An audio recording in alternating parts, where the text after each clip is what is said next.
Okay, I'm just going to start rolling because I need to start cataloging this stuff because a lot of things have happened in a very short period of time. This really has to do with the story of the band Vibraflux.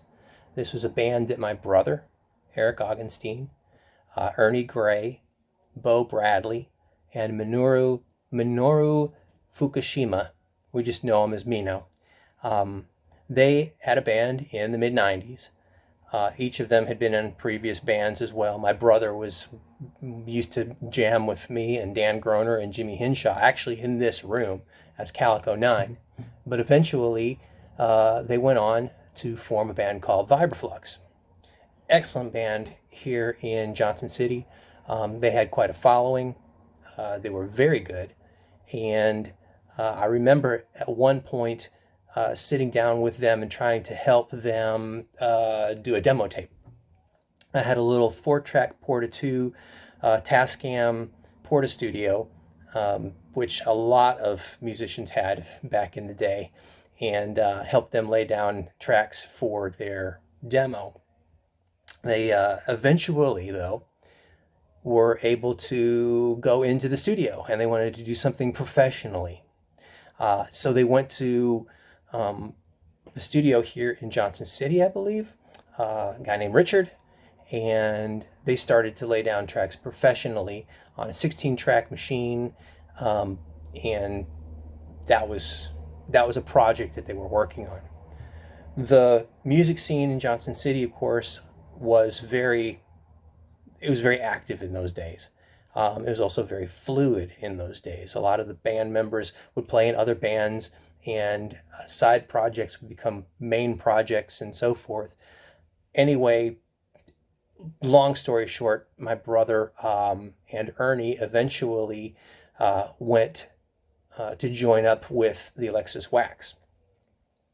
So the project never really got finished. The Vibraflux recording never got finished. To my knowledge, I really didn't know the backstory of any of it.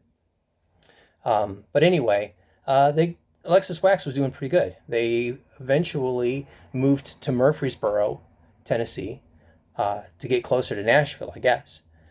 And they were doing some recording and stuff down there. Eventually, let's see, that would have been probably 97 or 98 or whatever. By 1999, my brother was having a change of heart. He was becoming more and more convicted, and was reaching out spiritually. He can tell that story far better than I can. But by 1999, he moved to a commune in Liberty, Tennessee, called the Agape Village, Agape Commune. He could fill you in on all that. St. John of Kronstadt Press was there, and it was there that he began to really become interested in Orthodoxy, Christian Orthodoxy, Eastern Orthodoxy. And he left the band. He followed his heart.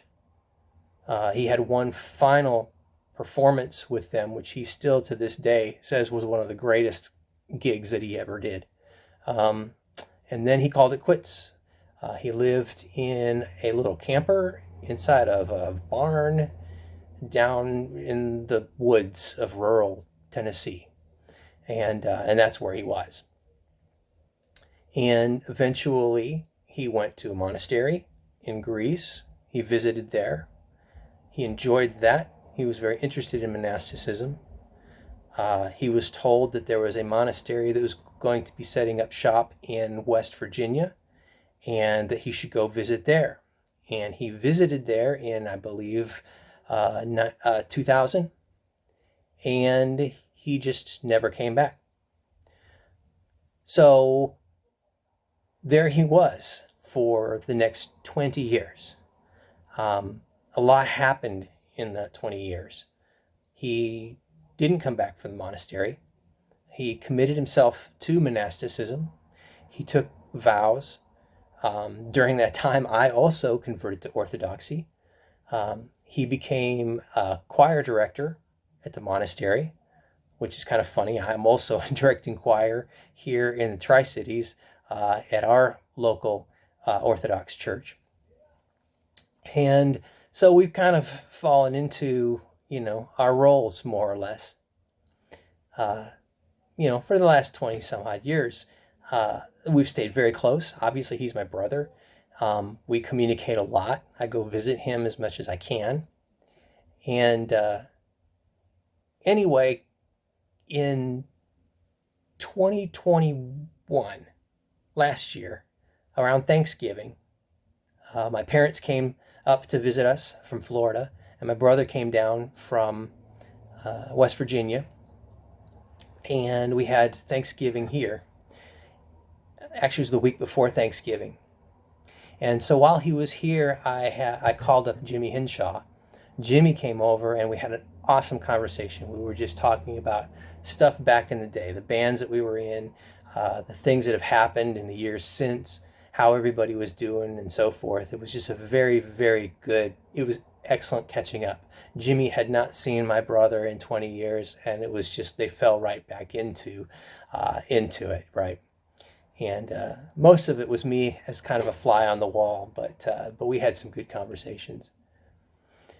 In the middle of that conversation, my brother mentions about how he abruptly left Liberty and left all of his possessions and everything in Liberty.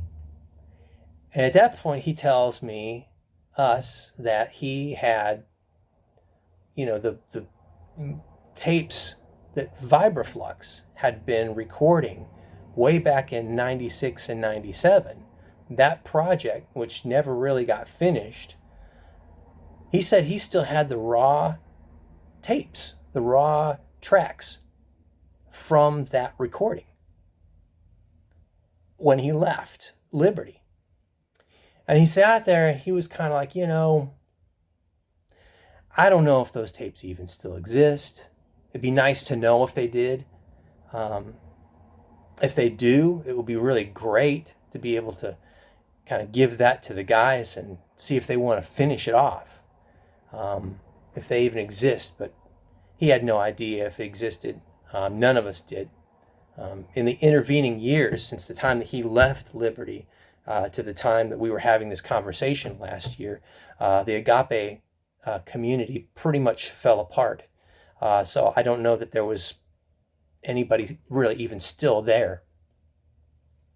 But it was just kind of one of those things. It was interesting to me because it still sat with him after all these years. He still remembered that, and it seemed like a one regret, I guess you would say, which is kind of funny because he's a monk now. He's dealt with his past.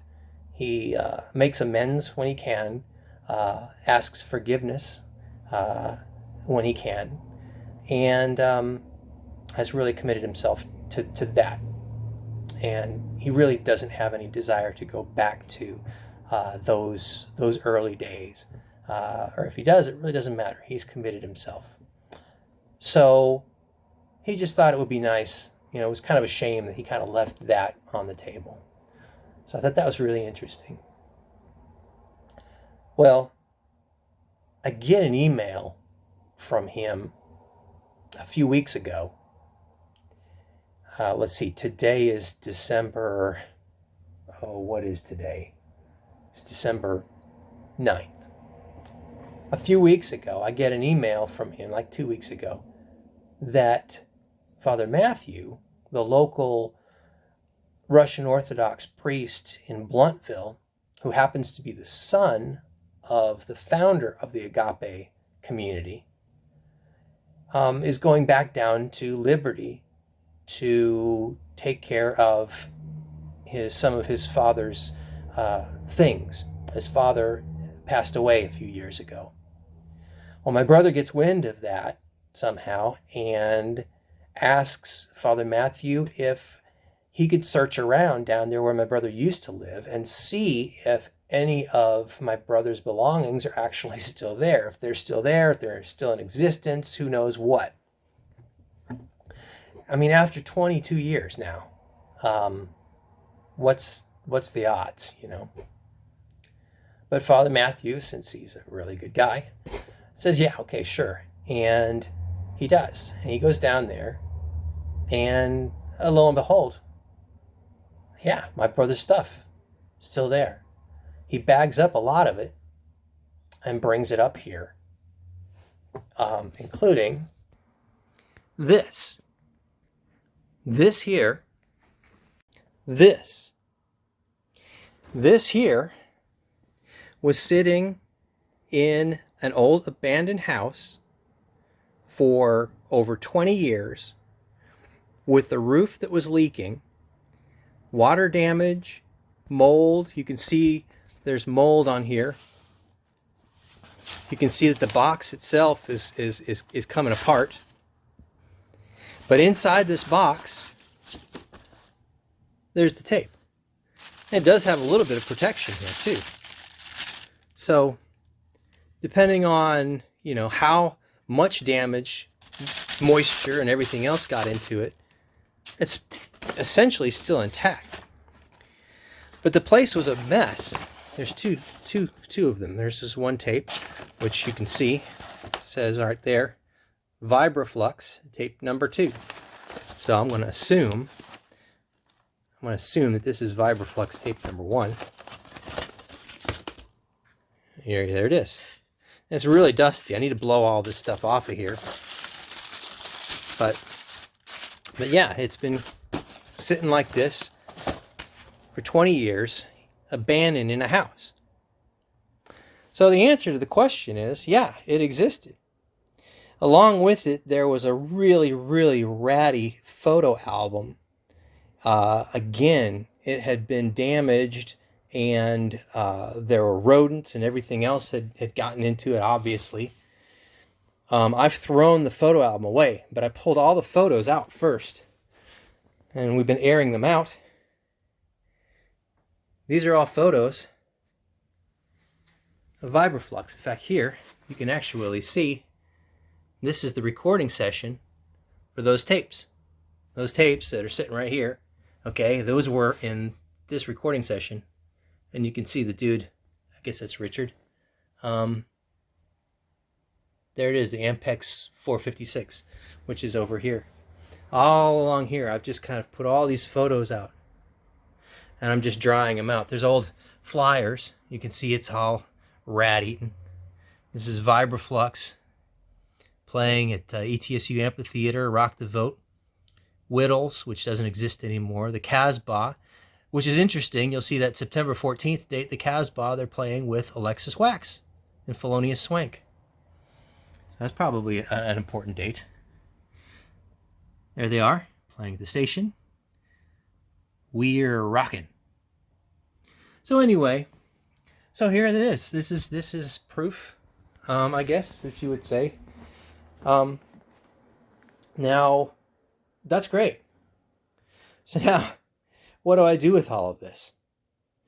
Well, I'm just going to leave it at this for now. And I'll probably start this second video here in a little bit and just kind of tell you what all I happen to do this week. Anyway, tune in next week.